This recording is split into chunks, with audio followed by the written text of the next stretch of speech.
Board कक्षा 10वीं वाले सभी बच्चे ध्यान दें। प्यारे विद्यार्थियों, आप सभी छात्रों के लिए यहाँ पर विज्ञान विषय का पेपर बताया जा रहा है। फुल सॉल्यूशन के साथ बताया जाएगा और मैंने आपसे वादा किया है कि 95% जो पेपर है आपका मैं बाहर नहीं जाने दूंगा। इसलिए जितने भी स्टूडेंट्स वीडियो को देख रहे हैं तो प्यारे विद्यार्थियों, पेपर को बिल्कुल भी मिस मत कर देना, क्योंकि ये पूरा का पूरा पेपर आप देख पा रहे हैं, आपकी स्क्रीन के सामने भी आ चुका है, जो परीक्षा में पूछा जाएगा। ध्यान रखें, पहला प्रश्न आपकी परीक्षा में आपको दिया जाएगा और पूछा जाएगा, कैल्शियम ऑक्साइड का जल के साथ अभिक्रिया किस प्रकार की अभिक्रिया है। प्यारे विद्यार्थियों, कैल्शियम ऑक्साइड की जल के साथ जो अभिक्रिया होती है उसे ऊष्माक्षेपी अभिक्रिया कहते हैं। तो यहाँ पर आप ऊष्माक्षेपी करेक्ट उत्तर के रूप में याद रखेंगे। जितने भी स्टूडेंट्स वीडियो को देख रहे हैं तो पुनः मैं आपसे वही कहूँगा कि कमेंट बॉक्स में सभी विद्यार्थी जय श्री राम के नारे जरूर लगाएं। जितने भी हमारे स्टूडेंट्स हमारे साथ जुड़े हैं तो एक बार कमेंट बॉक्स में हमारे प्रभु श्री राम का नाम जरूर लिखना है। प्रोपेन के ऑक्सीजन में दहन के लिए संतुलित समीकरण कौन सी होगी। तो इसमें आप संतुलित समीकरण याद करके जाना, C3H8 + 3O2 3CO2 + 3H2O, ये आपका सही उत्तर होगा। अंग्रेजी मीडियम वाले बच्चों का जो पेपर है वो ऐप पर उपलब्ध है और ऐप की लिंक डिस्क्रिप्शन में दे रखी है। ऐप का नाम है मेंस एजुकेशन ऐप। अगला है, विद्युत चुंबक का कोर बनाने के लिए निम्नलिखित में से कौन सी सामग्री उपयुक्त होती है। तो इसमें आप लिखेंगे लोहा। लोहा हमारा करेक्ट होगा। जितने भी विद्यार्थीगण स्टूडेंट्स वीडियो को देख रहे हैं तो प्यारे विद्यार्थियों, हमारी मेहनत अगर अच्छी लगती है ना तो आप वीडियो को लाइक करके चैनल को जरूर सब्सक्राइब करेंगे, क्योंकि आपके लिए जो मेहनत मेरे द्वारा की जा रही है सराहनीय है और ऐसी मेहनत अभी तक किसी ने नहीं की होगी।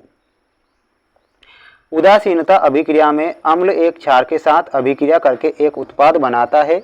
तो इसमें आपको लिखना है हाइड्रोजन गैस। विद्युत ऊर्जा को यांत्रिक ऊर्जा में परिवर्तित करने वाले उपकरण का क्या नाम है। तो उस उपकरण का जो नाम है इसमें लिखना है मोटर। ठीक है, तो मोटर हमारा सही उत्तर हो जाएगा। बढ़ेंगे हमारे अगले क्वेश्चन की ओर और सभी बच्चे अच्छे से याद करेंगे, अच्छे नंबर लाकर अपने माता पिता का नाम रोशन करेंगे। यही प्रार्थना ईश्वर से मैं करता हूं आप सभी छात्रों के लिए। किसी माध्यम का अपवर्तनांक किस पर निर्भर करता है। तो किसी माध्यम का जो अपवर्तनांक है प्रकाश की तरंग धैर्य पर निर्भर करता है। तो यहाँ पर आप लिखेंगे प्रकाश की तरंग धैर्य।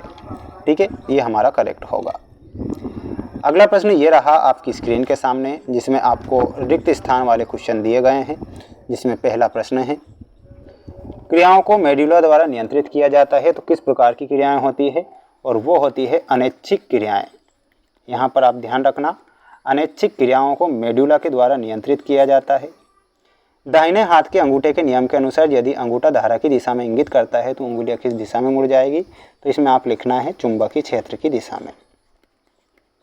चुंबकीय क्षेत्र।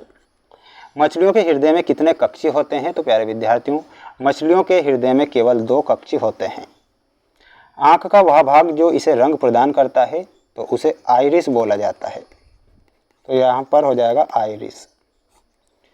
में ऊर्जा का प्रवाह एक ही दिशा में होता है। तो इसमें आप लिखेंगे पारितंत्र में। पारितंत्र में ऊर्जा का जो प्रवाह होता है एक ही दिशा में होता है। जब कोई अम्ल धातु के साथ अभिक्रिया करता है तो गैस उत्पन्न होती है। तो इसमें आप लिखेंगे हाइड्रोजन गैस। H2 करेक्ट हो जाएगा।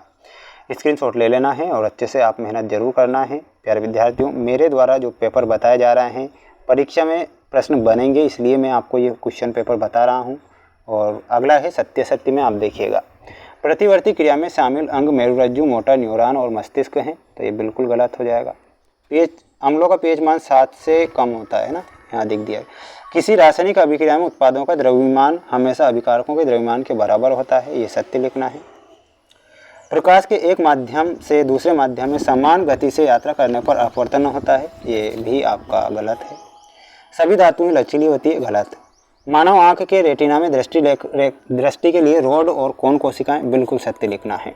ठीक है, तो ये आपको अच्छे से कर लेना है याद।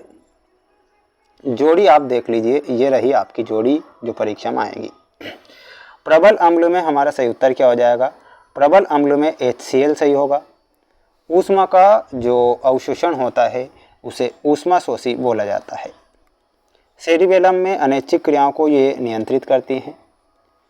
डीएनए में हमारा सही उत्तर क्या हो जाएगा, जीन। मेंडल, आनुवांशिकता का नियम। AQ प्रतीक है, पदार्थ पानी में घुल जाता है। तो ऑप्शन नंबर सी से आपको मिला देना है। ठीक है, तो ध्यान से आप देख लीजिए और अच्छे से पढ़ लीजिए, याद कर लीजिए, क्योंकि प्रश्न ऐसे बता रहा हूँ जो परीक्षा में छपेंगे। 2 धातुओं के उदाहरण दीजिए जिनका गलनांक सबसे कम होता है। तो प्यारे विद्यार्थियों 2 धातु का नाम बताना है।